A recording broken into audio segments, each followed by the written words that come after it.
Hi and welcome to Fairymount Farm.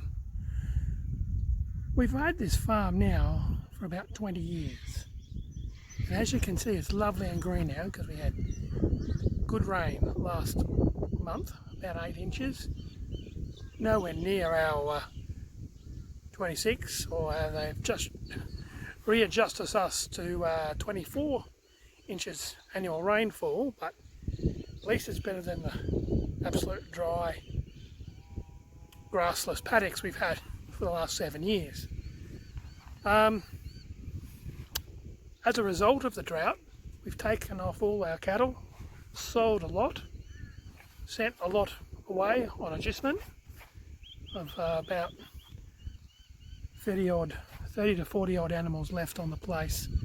All our stud animals have gone off to a property in Nanango that had a lot more rain than what we did, and I'm just left here with a couple that I had to get in calf, had to AI, and as a result I've got a lot of grass on the place, which is really good because we can give the place a good rest, let the grass seed, replace the seed bank that's been lost during the really dry hot weather we've had in the last 7 summers or so.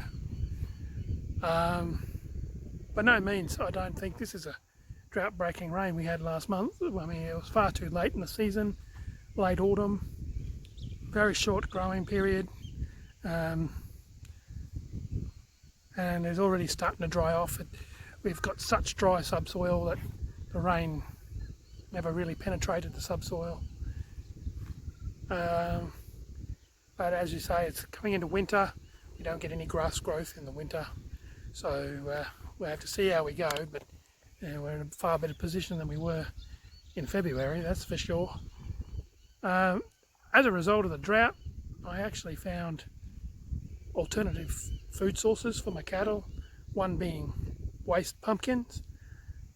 There's a lot of pumpkins and a lot of fruit and veg that are picked for supermarkets that supermarkets will not take.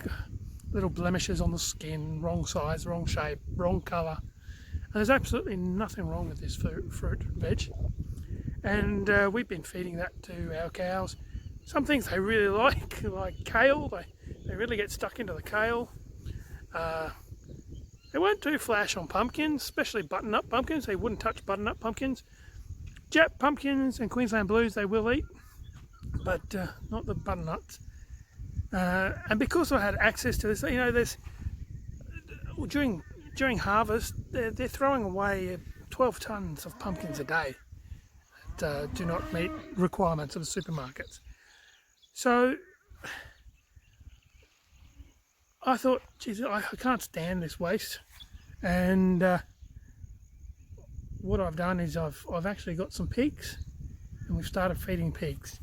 Now pigs need more than just fruit and veg or grass to survive. They actually need a grain ration, so we're feeding them grain ration, and we're going to take these pastured pigs to market and maybe breed a few of our own using the agricultural waste from the Lockyer Valley, all the pumpkins and whatever I can get my hands on to. I think potatoes are coming in to harvest in a little while, and who knows what else I can get. Pigs absolutely love pumpkins, love watermelons, rock melons, any of the melon family. Not so keen on squashes and zucchinis. They won't touch onions. So, you know, there's a few things there that we have to be a bit careful. In Australia, we are not allowed to swell feed, so no table scraps that have been in contact with meat or dairy or eggs.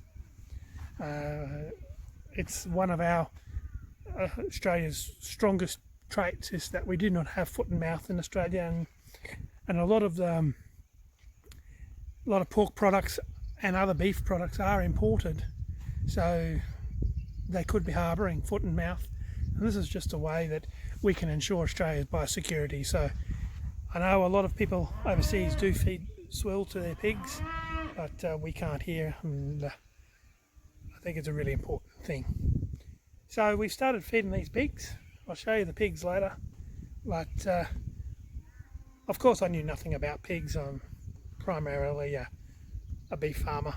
We do a few sheep, do a few goats for the butcher shop, but primarily a beef farmer. So once we had the opportunity to buy these pigs from a farm that's going out of business, retiring, the people who own it are retiring, so I managed to get hold of some organic pigs. They're not being treated as organic here on my place, not certified organic, but we do basically treat them as an organic pig. I looked into it on the internet and have been really taken with some of the ways of farming that I found there, especially permaculture ways of farming. So if you want to tune into this channel and watch it and see our journey through from a conventional farm, 20 years of conventional farming from us, and then previous owners, this country was opened up in the early 1900s, so it's always been a conventional farm, and we take it through to a permaculture based farm with our grazing practices and using pigs and chickens to restore fertility to the soil. So come with us on the journey. And yes, we do have a camel on our place. We use the camel to help with weed control. They especially do a very good job on cactus, and they have a different bug in their guts, which when transferred to cattle through the water troughs, they can help with the digestion of rougher vegetation. So a bit of a symbiotic relationship there with the camel. And she's always interesting to muster. She thinks it's a big game and goes and kicks her legs up, and they can kick at any direction, so you've got to be really careful where you are when she starts kicking.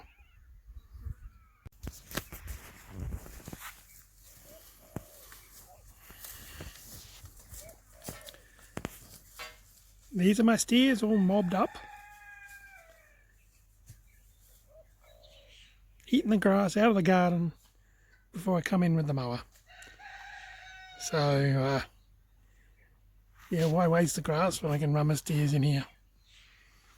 You can see they've had a good chew, but I'll leave them in here a little bit longer than I would out in the paddock, so they can really clean up the grass.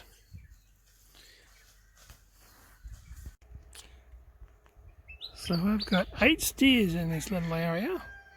It's probably a little bit too big for them, but we will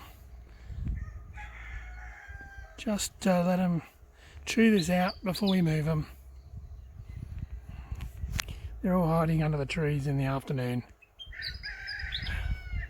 Their bellies are full, so we can't expect them to do much more than they're doing.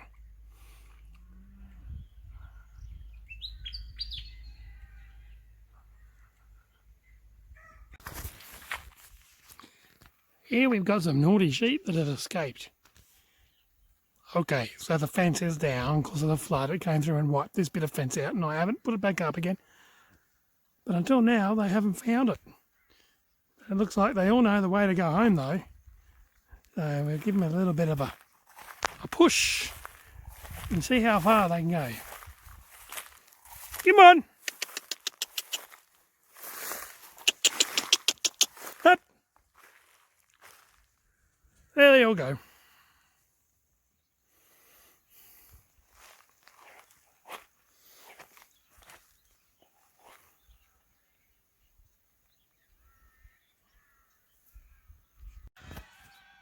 Another beautiful morning here at Fairymount Farm. Today is steer shifting day. I've been using these steers to mow the lawn.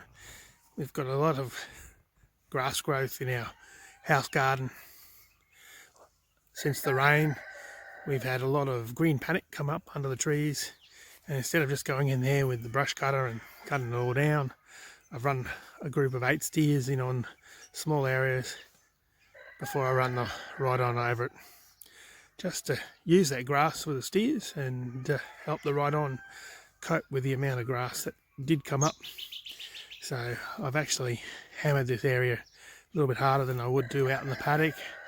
I would rotate them a bit quicker than what I've done, but I really wanted to hammer the paddock, and as you can hear, they're telling me they're hungry. So switch the electric fence off and we'll move them. So we have shifted the steers. This is their new little bit of grass they can eat. Another garden bed that's overgrown with green panic. It'll only take a couple of days to knock this over, hopefully, and then we'll move them on to the next one. As you can see, this amount of grass is what that area over there was. So they can clean up this nicely. It was a really easy move. They're getting used to the electric fence and being moved. Most animals are very trainable. You've noticed I've used step-in posts. I don't like them. They are flimsy and they break. I actually broke one moving these fence posts around. If the ground is a little bit hard, you can't get them in. But I did have them in the back of the shed, so I thought I'd better use them until I break them. Just a bit of electric fence tape, doesn't matter what style you use. You can see there the steers are absolutely loving this new bit of grass. They've got an old tree here that's full of mistletoe for a bit of shade. Not as much shade as in the previous one, but it's not so hot this time of year in autumn, so they'll be alright. Have a half barrel for water. It's not an automatic watering system, but it's enough for these guys. And while I shift them around the garden,